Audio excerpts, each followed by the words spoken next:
melakukan demonstrasi kontekstual modul 2.3 coaching dalam supervisi akademik. Kami terdiri dari saya Hasna dari UPT SMP Negeri 2 Takalar berperan sebagai coach. Dan saya Listayani dari UPT SDN 106 Impres Takalar 1 sebagai coaching. Dan saya sendiri Andi Hasna dari UPT SMP Negeri 2 Mapaka Sulu berperan sebagai observer. Selamat menyaksikan. Kreatif rancang pembelajaran, hargai potensi, tingkatkan prestasi. Assalamualaikum Ibu Hasna. Waalaikumsalam Ibu. Bagaimana kabarnya hari ini Bu? Alhamdulillah. Baik, sehat ya? Alhamdulillah. Alhamdulillah. Ibu bagaimana Ibu? Alhamdulillah baik juga, sehat Ibu. Baik, seperti yang janji kita yang lalu ya, bahwa hari ini kita akan Ibu akan melakukan coaching, kemudian saya akan melakukan observasi atau supervisi ya. Nanti sebelum Ibu melaksanakan coaching, kita perlu melakukan kegiatan awal dulu yang disebut sebagai kegiatan pra observasi atau pra supervisi Bu ya. Jadi ada beberapa hal yang perlu kita diskusikan dulu sebelum coaching dimulai dan saya mensupervisi atau mengobservasi. Jadi yang pertama mengenai rubrik penilaian coaching yang akan Ibu lakukan ya. Jadi nanti pada saat Ibu melakukan coaching, saya sudah menyiapkan lembar observasi dan saya akan melakukan penilaian sesuai rubrik penilaian yang sudah saya buat Ibu ya. Nah, rubrik penilaian itu sendiri itu menyangkut yang pertama, apakah Ibu sudah melakukan coaching sesuai alur Tirta, yaitu identifikasi tujuan, jadi tujuan, kemudian identifikasi masalah, kemudian rencana aksi dan tanggung jawab Bu ya.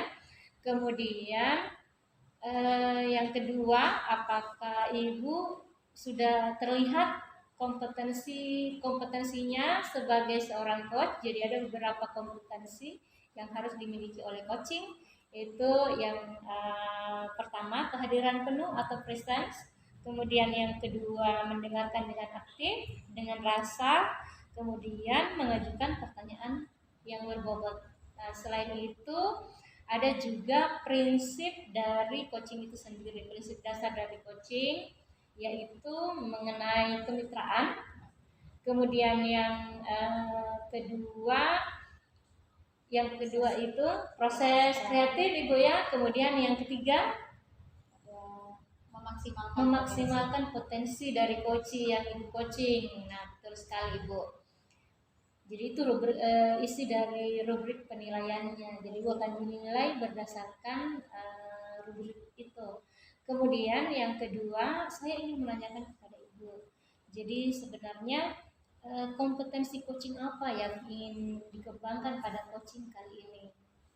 Nah, yang potensi yang ingin saya kembangkan itu Ibu kan ada 3 seperti yang Ibu katakan tadi. Itu ada kehadiran presence ya, iya, kehadiran penuh, mendengarkan kemudian secara aktif ya, dan betul. mengajukan pertanyaan-pertanyaan yang berbobot. Mendengarkan aktif dengan rasa ya. Iya. Rasa itu receive, kemudian appreciate ya, kemudian summarize, dan asnya bertanya. Jadi itu yang ingin dikembangkan sebenarnya. Nah, sebenarnya secara spesifik kompetensi mana yang Ibu ingin kembangkan? Secara spesifik kompetensi yang ingin saya kembangkan itu Bu, yang mengajukan pertanyaan-pertanyaan yang berbobot terhadap coaching Bu. Terhadap coaching.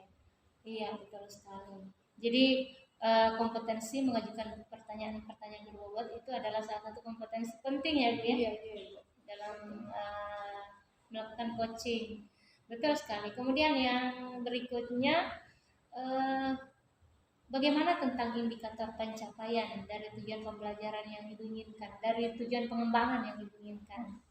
Indikator capaian yang pertama tadi Bu saya jelaskan bagaimana saya ingin mengembangkan spesifik lagi kompetensi dari coaching ini, yaitu mengajukan pertanyaan yang berbobot.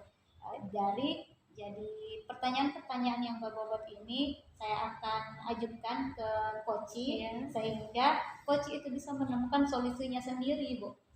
Solusi Iya. dari permasalahan yang Koci alami. Gitu, Ibu. Iya, sesuai dengan tujuan coaching itu sendiri ya. Betul sekali Ibu. Ada lagi yang ingin Ibu sampaikan sebelum coaching dimulai dan saya melakukan observasi Bu? Tidak ada, Ibu. Terima kasih untuk pra observasinya ini, Ibu. Iya, jadi ini penting Bu ya supaya Ibu tahu hal apa sebenarnya yang akan diobservasi pada saat coaching Ibu ya, Iya, pada Ibu. saat Ibu melakukan coaching.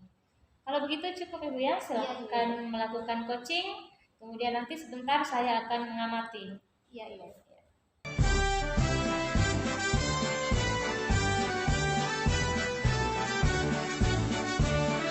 Assalamualaikum Ibu Lista.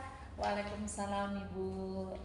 Bagaimana kabarnya hari ini, Ibu? Alhamdulillah baik Bu. Ibu bagaimana kabarnya? Alhamdulillah baik, Ibu. Iya, alhamdulillah. Begini, Bu, saya dengar-dengar dari teman katanya Ibu cari saya. Ada apa ya, Ibu? Iya Ibu, saya kemarin menanyakan Ibu kapan bisa ketemu karena ada sesuatu hal yang saya ingin sampaikan terkait masalah saya di kelas Ibu. Oh iya, Ibu. Kira-kira terkait dengan masalah apa ya, Ibu? Iya, ini adalah masalah anak saya di kelas, di mana saya itu kan di kelas Ibu ada 29 orang siswa, di mana dari 29 orang siswa ini masih ada sekitar 9 orang yang masih kesulitan belajar. Ada yang tidak tahu berhitung dan ada yang masih belum lancar membaca dan bahkan ada yang tidak tahu membaca sama sekali Ibu, padahal dia sudah kelas 4. Iya.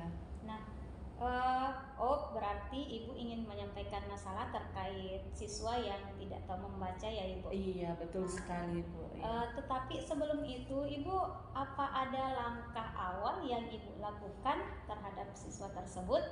Iya.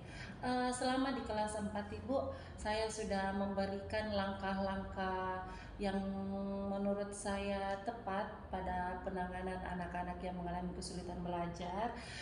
Tentunya yang saya lakukan itu adalah memberikan waktu luang pada saat anak-anak itu pulang sekolah. Saya menyediakan waktu sedikit untuk membimbing anak-anak tersebut untuk membaca. Oh iya, jadi Ibu menggunakan langkah terkait dengan Ibu tinggal di sekolah dan memberikan waktu yang luang terhadap siswa yang tidak tahu membaca ya, Ibu? Iya, betul. Nah, di sini kira-kira siswa tersebut ketika Ibu meluangkan waktunya, apa ada perubahan atau bagaimana, Ibu? Atau masih tetap? Tentunya ada perubahan. Dari yang pertama dia belum tahu beberapa huruf, sekarang dia sudah banyak mengenal huruf. Dan ada juga anak-anak yang dari belum tahu mengeja, sekarang juga bisa mengeja, seperti itu. Oh iya, Ibu, itu bagus sekali ya, Ibu, langkah awal yang Ibu lakukan. Tetapi di sini kira-kira ada tidak strategi lain yang Ibu lakukan sehingga anak-anak itu tertarik untuk bisa membaca, yang betul-betul antusias untuk membaca, Ibu? Iya, yang saya lakukan dalam proses pembelajaran karena kebetulan saya sedikit-sedikit mempelajari yang namanya pembelajaran berdiferensiasi untuk menyeimbangkan sama teman yang lain, bahwasanya saya sedikit menyediakan gambar berupa gambar, kemudian video bagaimana cara membaca. Dan tentunya saya juga ada strategi yang lain Ibu. Pada saat anak-anak itu pulang sekolah, saya menitipkan satu kartu, di mana kartu itu berupa gambar, kemudian ada katanya, ada hurufnya. Sampai di rumah saya mau suruh mengulang, sampai di sekolah saya suruh membaca lagi apa yang telah didapatkan di rumah. Oh iya, bagus sekali, Bu. Ya, Ibu gunakan metode diferensiasi ya. Iya. Di mana diferensiasi itu kan ada 3 terkait dengan audiovisualnya, Iya. visualnya, Iya. dan kinestetiknya ya, Ibu. Iya. Ya, betul sekali, Bu. Nah, kira-kira setelah Ibu gunakan strategi terkait dengan siswa yang ingin rajin membaca, kira-kira angka Ibu sudah ada di angka berapa? Angka 0 dan sampai 10? Kalau sekarang sih masih mungkin di angka 5 ya Bu ya, tentang kesulitan belajar itu, iya. Oke, di angka 5 ya Ibu. Bagaimana cara Ibu untuk bisa memaksimalkan lagi atau ada tidak harapan Ibu untuk bisa meningkatkan level untuk ke tingkat selanjutnya Ibu? Iya. Saya sudah berkoordinasi, berkonsultasi sama kepala sekolah. Saya meminta bantuan kepada rekan-rekan guru honor yang lain supaya bisa membantu saya di dalam membimbing anak-anak tersebut. Karena kebetulan anak-anak yang tidak tahu membaca di sini lumayan banyak, Ibu. Kenapa lumayan banyak? Itu disebabkan karena anak-anak yang saya hadapi sekarang ini adalah anak-anak yang terjadi di masa Covid yang lalu, yang selama 2 tahun itu tidak menginjakkan sekolah. Jadi dalam membimbingnya pada saat dia di kelas 1 dan di kelas 2 membaca itu sangat minim sekali. Iya. Betul Ibu. Nah, di sini Ibu harapkan itu ada di angka yang lebih tinggi. Kira-kira kapan langkah Ibu untuk bisa melakukan terhadap dengan aksi nyata Ibu untuk bisa mengajak anak-anak? Kapan? Iya, secepatnya Ibu, karena sudah berkonsultasi sama kepala sekolah, secepatnya. Apalagi mau ujian semester ini, setelah ujian semester saya ingin waktu itu dipergunakan. Apalagi anak-anak ini sudah mau memasuki semester 2 Ibu, sudah mau naik lagi di kelas 5. Saya ingin menuntaskan membaca ini di kelas 4. Oh iya. Bagus sekali untuk aksi nyatanya, berarti untuk aksi nyata yang Ibu akan lakukan itu akan secepatnya ya Ibu, karena juga mengingat akan semester Ibu. Iya. Nah, di sini kira-kira ada tidak koordinasi atau kolaborasi lain terkait dengan anak tersebut? Iya, tentunya saya berkolaborasi dengan orang tua siswa, karena kita di dalam mendidik anak itu bukan hanya kita sepenuhnya, tetapi pendidikan di keluarga pun, orang tua pun sangat berperan penting supaya sampai di rumah bisa mengulang lagi tentang praktik membacanya di rumah. Nah, ya Ibu, mungkin dari itu semoga dengan tindakan Ibu yang akan Ibu lakukan terkait dengan berkoordinasi dengan kepala sekolah, kolaborasi dengan guru honor, dan berkolaborasi dengan orang tua siswa, semoga anak ini itu bisa menjadi aktif dan bisa menjadi antusias untuk bisa membaca.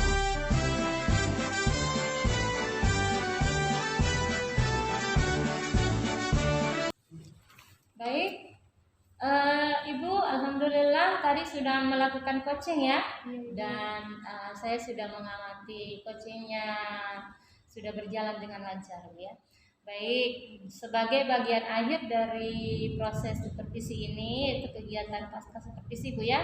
Jadi kembali kita akan memperbincangkan, mendiskusikan beberapa hal mengenai pelaksanaan coaching yang Ibu tadi lakukan. Jadi yang pertama, dari coaching tadi itu, proses coaching tadi, apa yang sudah Ibu lakukan pada saat melakukan coaching yang menjadi indikator ketercapaian dari pengembangan yang Ibu inginkan?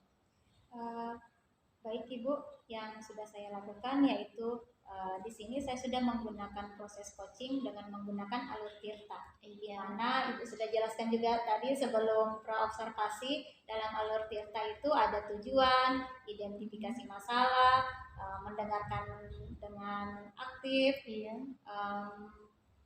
apa lagi rencana aksi dan tanggung jawab ya, betul sekali. Dalam kompetensinya itu kan ada mendengarkan dengan aktif. Saya juga Ibu sudah mengajukan pertanyaan-pertanyaan yang berbobot, sehingga si coach ini itu dengan pertanyaan yang saya ajukan dia bisa menemukan solusinya Ibu. Oke, sesuai indikator pencapaian yang Ibu inginkan ya. Ibu. Oke, bagus. Ada lagi Bu? Tidak ada Ibu. Oke, baik. Yang berikutnya, baik, saya akan ingin menyampaikan hasil observasi tadi ya. Jadi dari waktu Ibu melakukan coaching, saya sudah mengamati, kemudian mencatat beberapa hal mengenai proses coaching. Nah, tadi yang ibu lakukan coachingnya itu sudah menggunakan alur tirta ya. Ya, jadi alur tirta itu yaitu yang pertama tujuan. Jadi dari proses coaching saya lihat ibu sudah menggali atau memancing si coach dengan pertanyaan-pertanyaan yang berbobot, dengan pertanyaan-pertanyaan sehingga si coach ini menyampaikan tujuan utama dari coach itu. Jadi bagaimana dia meningkatkan kinerjanya dalam hal menyelesaikan masalah di kelasnya yang ada hubungannya tadi dengan masalah terhambatnya pembelajaran beberapa anak yang ada yang kurang bisa lancar membaca, ada yang memang tidak bisa membaca, termasuk juga ada yang tidak bisa berhitung, Bu ya. Nah, kemudian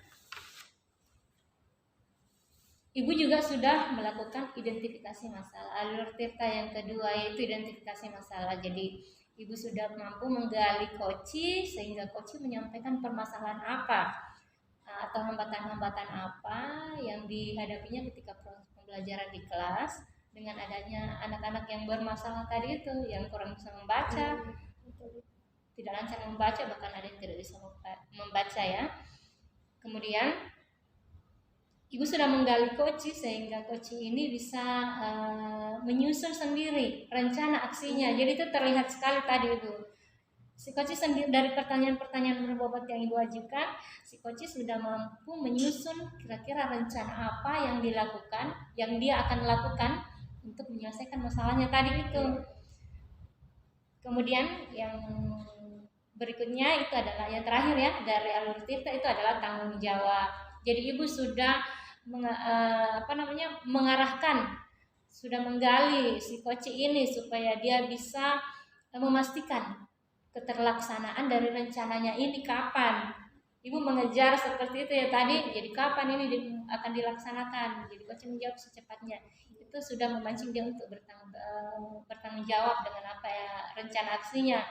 Kemudian Ibu juga meminta nanti setelah si coach ini melaksanakan rencana aksinya, Ibu meminta bagaimana nanti hasilnya nanti pada pertemuan berikutnya. Itu sudah masuk di alur tanggung jawab. Kemudian mengenai kompetensi yang dimiliki oleh coach itu sudah terlihat juga, sudah terlihat berkembang pada saat coaching.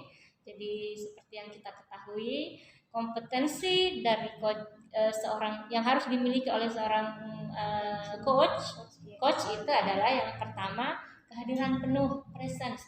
Jadi terlihat sekali Bu tadi sudah menyimak dengan baik apa yang disampaikan oleh si coach ini, dan sekali-sekali menimpali dengan anggukan, tatapan. Itu indikatornya bahwa Ibu melakukan presence ya, kehadiran penuh. Kemudian mendengarkan dengan aktif, dengan rasa ya. Jadi Ibu sangat menyimak tadi apa yang disampaikan oleh si coach ini. Jadi dirasa itu seperti yang sudah kita pahami bersama.